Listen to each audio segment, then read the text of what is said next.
ADHD, a manufactured epidemic. Capstone presentation project for PS 4050, as taught by Francis Transcritti and prepared by James Brannon Eisman.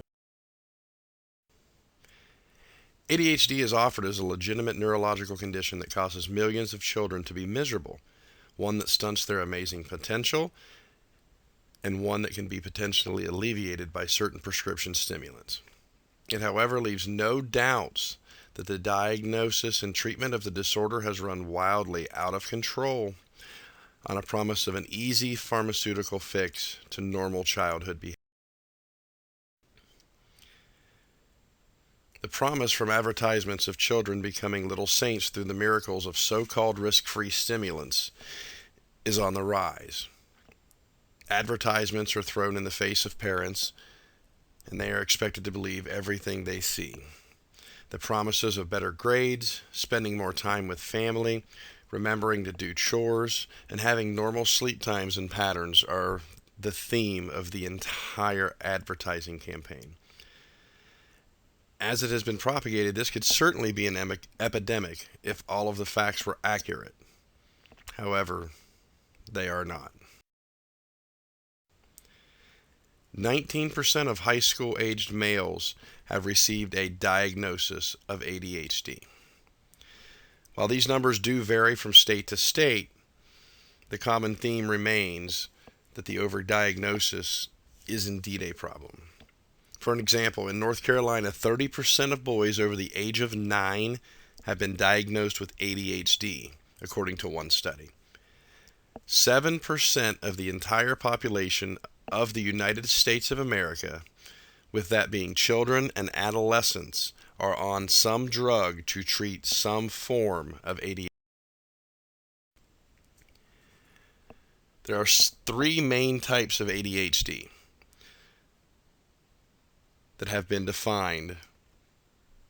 They are predominantly inattentive, predominantly hyperactive, or a combination of inattentive and hyperactive.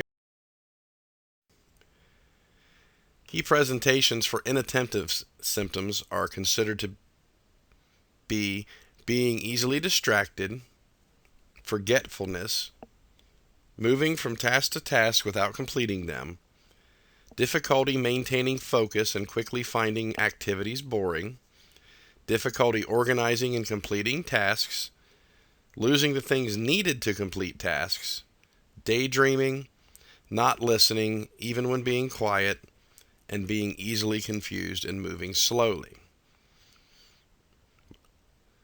The problem with these symptoms are this could be anyone. From day to day, the majority of us can experience any of these symptoms depending on our day. We are told that these symptoms are strictly the side effects of this syndrome, if you will, of ADHD. The other side of the hyperactivity symptoms include fighting, squirming, running around, playing with everything in sight, having trouble sitting down, talking nonstop, and rudely engaging everyone around, whether conversation was needed or requested. This to me also sounds as if this could be the majority of anyone, depending on the day they're having, the stress levels in their life, or basically anything else that could be going on in their life that could come. The history of ADHD. 1798, it was spoken of by Sir Alexander Crichton, who mentioned attentions and its diseases. In 1844, Heinrich Hoffmann created the book Fidgety Phil, which even today is considered to be the first book on ADHD. The book is about a young man named Fidgety Phil, who sits at a table with his parents. The parents have told Phil time and time again that he needs to calm down, that he needs to stop fidgeting, that he needs to stop touching things. As the small book continues, Fidgety Phil does not. At the end of the book, Fidgety Phil has pulled the entire tablecloth with all of the dishes and the entire dinner onto the floor and sits there playing with them as the parents are having a fit.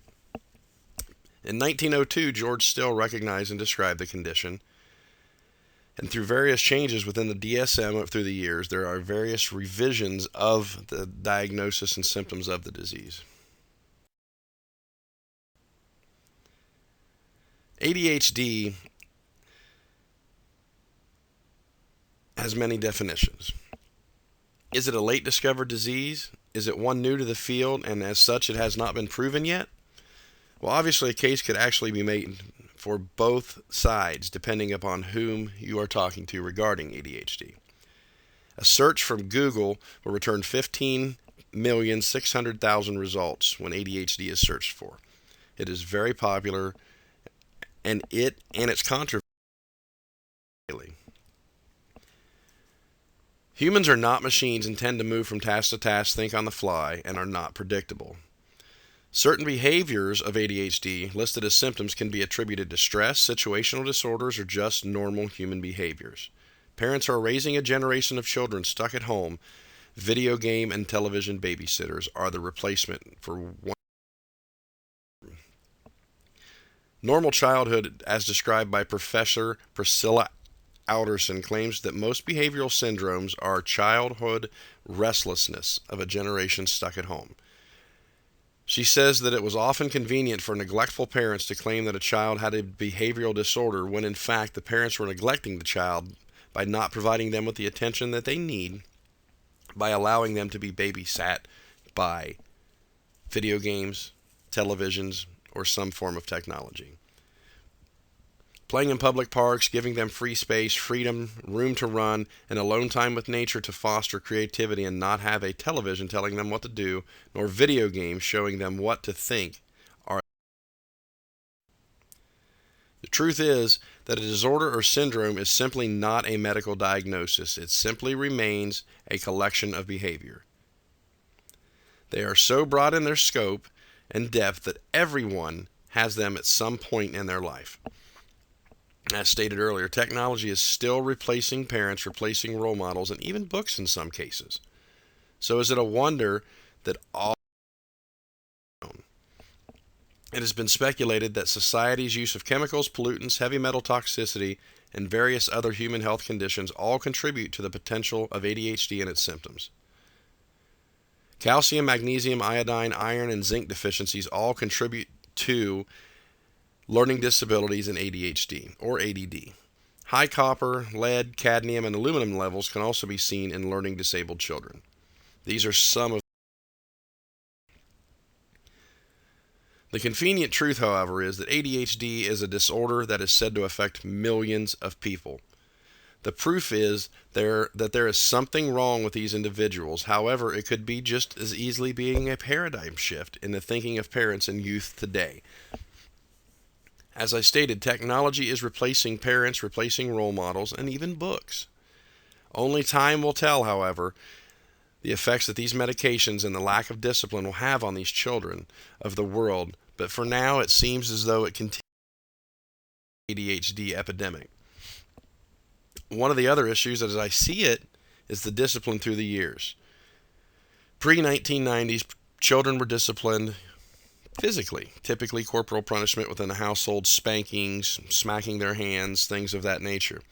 From 1990 on, as ADHD became prevalent, it seems that we are now in the timeout, standing in a corner, non-physical discipline for the children.